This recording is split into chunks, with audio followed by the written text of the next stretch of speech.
Daar. Iedereen op de grond. Iedereen blijft liggen! Mogelijk overval. Hier komt een... We gaan onderhandelen.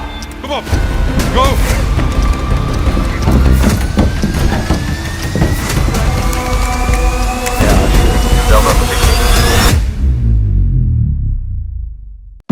Ooit houdt het op.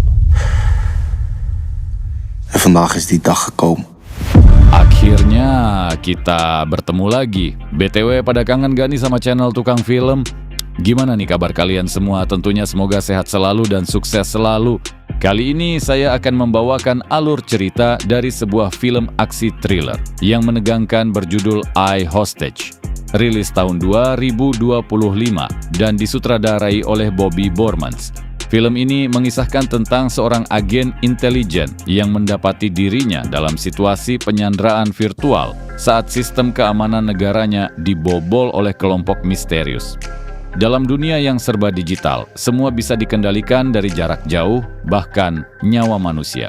Ketegangan meningkat saat agen ini harus berjuang menyelamatkan Sandera, memecahkan teka-teki digital, dan menghentikan serangan siber sebelum semuanya terlambat.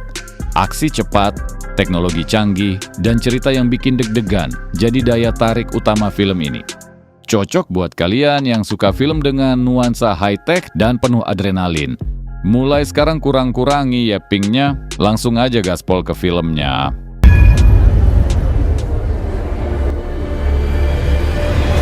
Iedereen op de grond.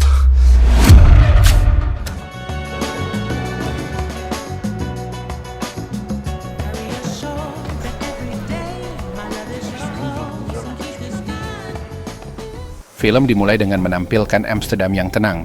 Kita diperkenalkan kepada Ilian Petrov, seorang warga Bulgaria yang sedang dalam perjalanan dinas ke Belanda. Sepertinya ia sering berkunjung ke negara ini, hingga resepsionis hotel mengenali wajahnya. Di kamar hotel, Petrov segera meminum obatnya karena menderita penyakit jantung yang serius. Sebagai suami yang pengertian, ia mengabari istrinya bahwa ia tiba dengan selamat. Namun di hari pertama, dia cukup sial karena AirPods mahalnya tertinggal di kereta. Petrov merasakan firasat buruk. Wauw, къде си? Daar. Що не си купуваш нови, бебче? Все пак ще си там известно време. Ядосвам се за слушалките си. Karena suaminya terlihat kesal, sang istri menyarankan untuk membeli AirPods baru. Tanpa membuang waktu, Petrov pergi ke Apple Store terdekat untuk membeli AirPods terbaru. Setibanya di toko, dia mendapati keramaian yang sangat banyak. Ini memang tidak mengejutkan, karena di Belanda lebih banyak orang kaya dibandingkan orang miskin. Tempat seperti itu pasti ramai pengunjung. Namun, di balik keramaian, sebuah truk makanan tampak parkir di depan toko. Secara tiba-tiba, seorang pria mencurigakan muncul dari truk tersebut. Pria itu masuk ke dalam toko tanpa mengucapkan sepatah kata pun setelah disapa pegawai. Dengan gerakan mencurigakan, ia mengeluarkan sesuatu dari ranselnya dan tiba-tiba Iedereen op de grond. Niemand gaat naar buiten. Iedereen blijft liggen! Binnen blijven. Op de grond liggen. Allemaal op de grond. Petrov beserta pengunjung lainnya pun panik. Tak lama kemudian, dua polisi dikejutkan oleh suara tembakan dan teriakan dari pengunjung. Sementara itu, seorang pegawai bernama Mingus berusaha mencari tempat persembunyian untuk pengunjung yang terkurung di dalam. Sementara itu, dua polisi lainnya segera mengamankan warga di sekitar dan melapor ke kantor pusat. Rennen uit de Apple Store op het Leidseplein. Mogelijk overval.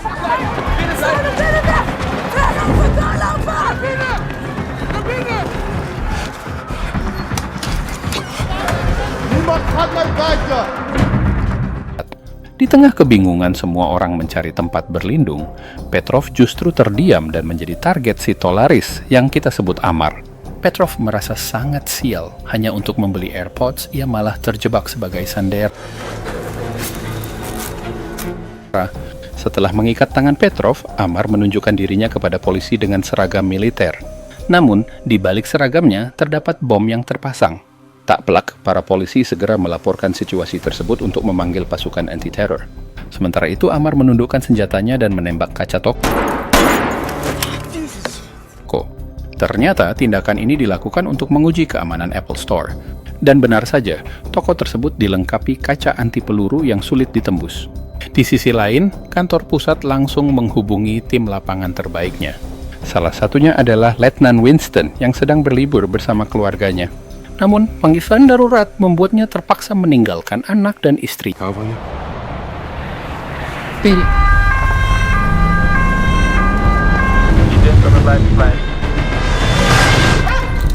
Hier volgt een oproep voor alle eenheden. Niemand het Leidseplein meer op. Ik herhaal, het Leidseplein. Istrinya. Selain memanggil pasukan anti-terror, kantor pusat juga menghubungi seorang investigator handal bernama Kiss. Ia ditugaskan untuk membujuk Amar agar melepaskan para sandera. Di saat bersamaan, Amar menyeret Petrov ke hadapan polisi sambil menunjukkannya dengan pistol. Di sini, Amar meminta polisi agar segera mendatangkan negosiasi. Ik wil een onderhandelaar. Ik wil praten. Namun karena polisi tidak kunjung membawa negosiator, Amar nekat menghubungi kantor pusat. Ia mengancam akan membunuh Petrov jika polisi tidak segera bertindak. Amar hanya mau berkomunikasi jika ada negosiasi. Hallo, hoort u mij? Hallo! Ja, ik hoor u. Ik hoor u. Ik heb mee. Geen grap over, alles gaat de lucht in. Onderhandelaar voor u te regelen. Dat is goed, jullie hebben nu mijn nummer, toch? Sementara itu, Mingus yang masih bersembunyi di gudang menginstruksikan para pengunjung untuk tidak keluar karena dia kemudian meminjam ponsel salah satu pengunjung untuk melaporkan situasi kepada polisi. Dia juga memberitahu bahwa masih banyak pengunjung yang terjebak di sana. Setelah mendengar itu, polisi meminta Mingus untuk tetap tenang karena pasukan anti-teror akan segera tiba. Oké, kan iemand jullie zien? Weet iemand dat jullie daar zitten? Ja, met een geweer. Buiten en we proberen de situatie nu zo goed mogelijk in kaart te brengen. Het is geprogrammeerd en heeft zicht. U kunt meekijken, OC. Blijf kalm. Voor nu is het cruciaal. Saat bersamaan, Casey Investigator tiba di kantor pusat. Sementara itu, Winston dan tim yang baru tiba di lokasi bersiap di posisi masing-masing. Kom op, go!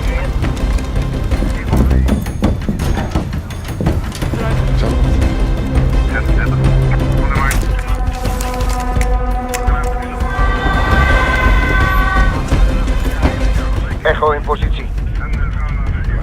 Leidseplein links op 10 uur.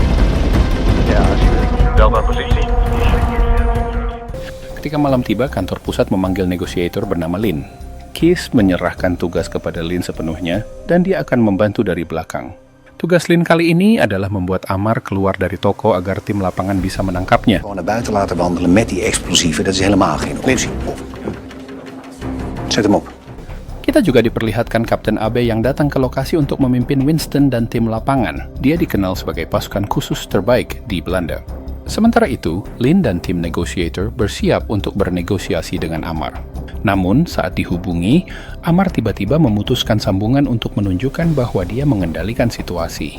Saat Amar menunggu panggilan selanjutnya, Petrov yang kesakitan memohon izin untuk meminum obatnya. Yang mengejutkan, teroris ini ternyata masih memiliki hati dan segera memberikan Petrov obatnya.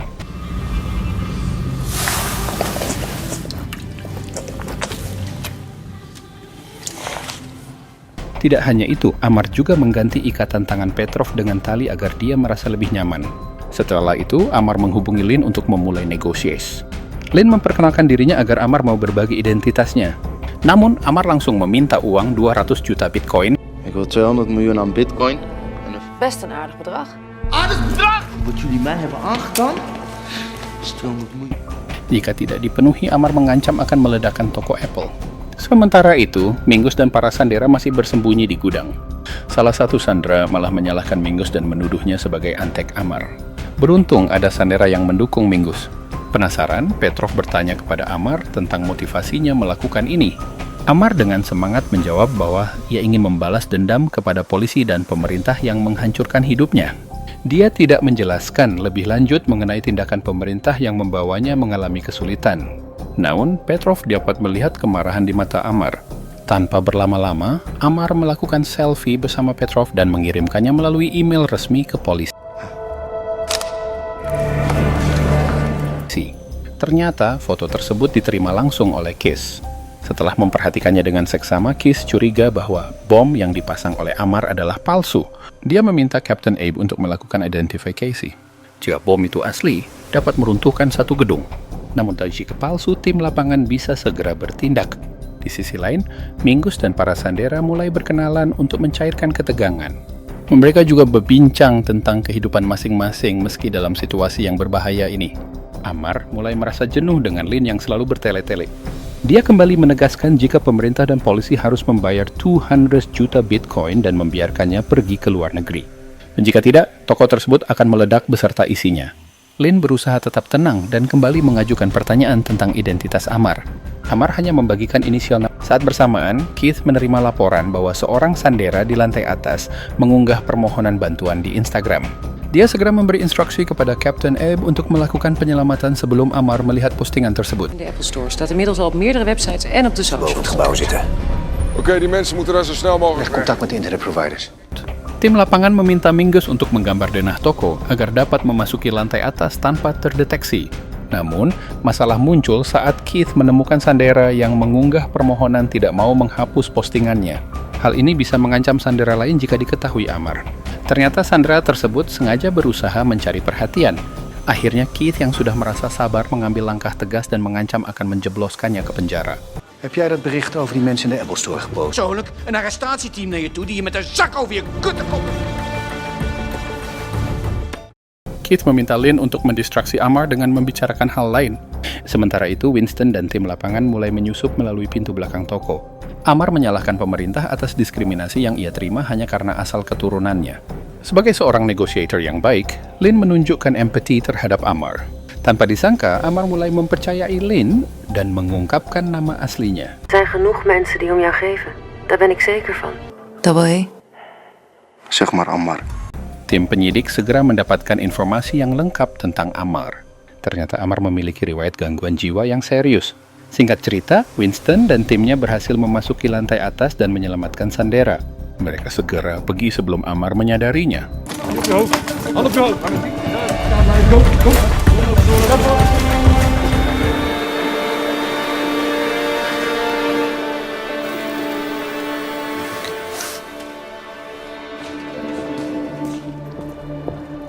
Berkat kemampuan Lin dalam mengalihkan perhatian Amar, Winston dan timnya berhasil menyelamatkan sandera dengan selamat.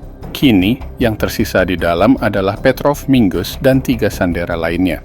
Tak lama kemudian istri Petrov menelepon dan Amar memperbolehkannya berbicara.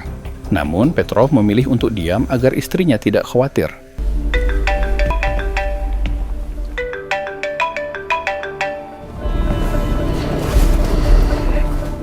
Waktu berlalu dan Amar mulai jenuh menunggu jawaban dari pemerintah. Dia pun terlibat pembicaraan mendalam dengan Petrov. Di sini Petrov menunjukkan kepedulian pada Amar dan keluarganya yang selalu mendapat diskriminasi. Ia juga menjelaskan bahwa tindakan Amar sangat tidak bijak. Mendengar tanggapan tersebut, Amar hanya terdiam dan kemudian mengundang Petrov untuk ngopi. You want coffee? Ketika Amar mulai menyeduh kopi, Mingus terlihat panik karena salah satu sandera sakit. Dia memberitahukan kepada tim lapangan untuk memanggil dokter. Karena dokter tidak dapat masuk, ia pun mendiagnosis melalui telepon. Sementara itu, Lin kembali mencoba mengalihkan perhatian Amar agar Mingus tidak terlihat. Ja, je hebt gelijk. Oké. Nah, di saat yang sama, seorang penembak jitu secara tidak sengaja mengarahkan senjatanya ke Amar. Amar pun langsung kehilangan kendali dan mengancam akan membunuh Petrov. Di sini, Lin berusaha menenangkannya, tetapi Amar tidak mau mendengar. Ik wil man als onderhandelaar, ik wil zakelijk. Mendengar itu, Lin dan tim negosiasi kebingungan. Mereka tidak bisa menebak pikiran Amar. Dengan riwayat sakit jiwa yang dimilikinya, Amar bisa membahayakan semua orang di sana. En dat is ook meteen de reden dat hij jou niet meer wil. Een half uur. Dat ik niet zou overleven. Oleh karena itu, salah satu kolega Lin memintanya untuk mengganti negosiator sesuai permintaan Amar. Namun, Lin merasa masih bisa membujuknya. We zijn druk mee bezig, echt waar, wat ik zei. Je wil een auto op de vlucht hebben. Wat voor type? Mendengar itu, para negosiator berusaha mengalihkan perhatiannya. Mereka bertanya tentang jenis mobil yang diinginkan Amar untuk kabur. Amar menyatakan dia ingin pergi dengan limosin hitam. Sementara itu, setelah permintaan Amar diajukan, Petrov tiba-tiba marah karena dia kehausan dan butuh air. Alih-alih memberikan air mineral, dia malah ditawari Red Bull yang tidak baik untuk jantung. Вместо вода иска шибана ли? Just shoot me. Setelah mempertimbangkan, Amar meminta air kepada polisi karena ia tidak ingin ada yang mati sebelum permintaannya terpenuhi. Polisi mengirimkan air menggunakan robot agar tidak ada kontak langsung dengan Amar. Namun di sisi lain, Winston dan Sniper sudah bersiap untuk menangkap Amar. Ketika Amar hendak mengambil air, Petrov melihat celah. Tanpa berpikir panjang, ia pun melarikan diri.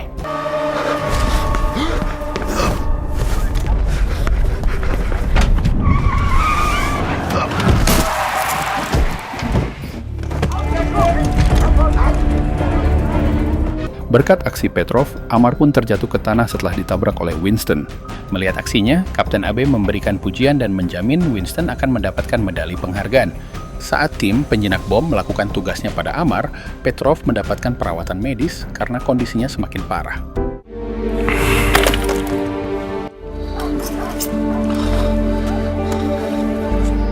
Setelah itu, Winston menenangkan Petrov yang mengalami trauma.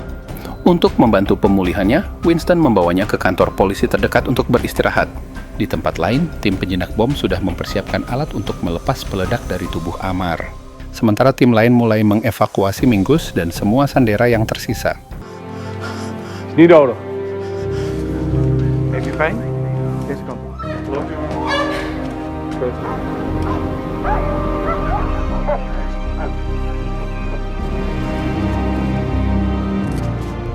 Di sisi lain, Lin merasa kecewa karena gagal dalam negosiasi. Namun, Yekes berusaha untuk menenangkannya dan menyampaikan bahwa Lin telah melakukan pekerjaan yang baik. Yang terpenting, semua sandera telah diselamatkan. Demikian pula, pihak kepolisian mengucapkan terima kasih kepada Mingus atas informasi yang diberikan selama proses penyelamatan. Mereka pun mengantarkan Mingus pulang. Tiba-tiba, Mingus menangis terharu karena ia selamat.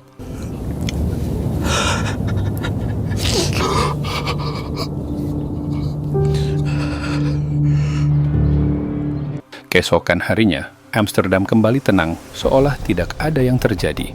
Di sisi lain, Winston pulang menemui istri yang khawatir menunggu. Petrov diantarkan kembali ke hotel setelah semuanya beres.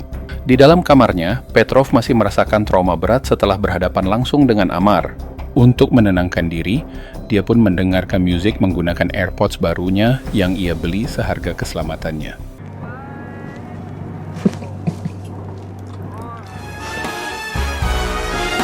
Dan film pun tamat. Wah, gimana nih filmnya? Seru kagak? Seru dong ya, pastinya. Bagi teman-teman yang ada keperluan lain, boleh meninggalkan video ini. Eits, subscribe sama like-nya dulu dong. Jangan lupa komen juga. Yang mau lanjut, kali ini saya akan beri ulasan terkait film yang baru saja kita tonton barusan, I Hostage, karya sutradara Belanda Bobby Bormans. Merupakan thriller yang diangkat dari kejadian nyata penyanderaan di Apple Store Amsterdam pada 22 Februari 2022. Film ini mengikuti kisah Ilian Petrov Admirshevich, seorang pria Bulgaria yang secara tidak sengaja terjebak dalam situasi penyanderaan oleh Amar Ajar, Sofiane Musuli, seorang pria bersenjata yang menuntut 200 juta dalam bentuk cryptocurrency. Dengan latar belakang kejadian nyata, film ini berusaha menyajikan ketegangan dan realisme yang mendalam. Dari segi sinematografi, I Hostage memanfaatkan ruang terbatas di dalam toko untuk menciptakan suasana klaustrofobik yang menegangkan. Penggunaan pencahayaan alami dan kamera genggam memberikan kesan dokumenter yang memperkuat realisme cerita. Adegan-adegan di dalam toko dikontraskan dengan gambar-gambar dari luar yang menunjukkan kerumunan dan kehadiran polisi, menciptakan dualitas antara ketegangan internal dan eksternal. Namun, meskipun film ini berhasil membangun ketegangan, beberapa kritikus mencatat bahwa pengembangan karakter terasa kurang mendalam. Motivasi Amar Ajar sebagai pelaku penyanderaan tidak dieksplorasi secara menyeluruh, sehingga penonton mungkin kesulitan memahami latar belakang tindakannya. Selain itu, beberapa dialog terasa kaku dan kurang alami yang dapat mengurangi keterlibatan emosional penonton. Dari segi akting, Admirshevich memberikan penampilan yang kuat sebagai Ilian, menampilkan ketakutan dan keberanian secara meyakinkan. Sofiane Musuli juga berhasil membawakan karakter Amar dengan intensitas yang menakutkan. Namun, beberapa peran pendukung terasa kurang berkembang, yang dapat mengurangi kedalaman narasi secara keseluruhan. Secara keseluruhan, I Hostage adalah film thriller yang menegangkan dengan dasar kejadian nyata yang kuat. Meskipun memiliki beberapa kekurangan dalam pengembangan karakter dan dialog, film ini tetap berhasil menyajikan ketegangan dan realisme yang memikat. Bagi penonton yang tertarik pada cerita-cerita berbasis kejadian nyata dengan elemen thriller, I Hostage layak untuk ditonton. Demikian ulasan yang bisa saya sampaikan. Gimana teman-teman, setuju nggak nih? Jika ada salah kata, tolong dimaafkan. Ya, teman-teman. Saya berterima kasih banyak bagi siapapun yang sudah memencet subscribe dan like-nya. Jangan lupa komen juga dong terkait pendapat teman-teman. Terus ikuti channel Tukang Film. Dadah!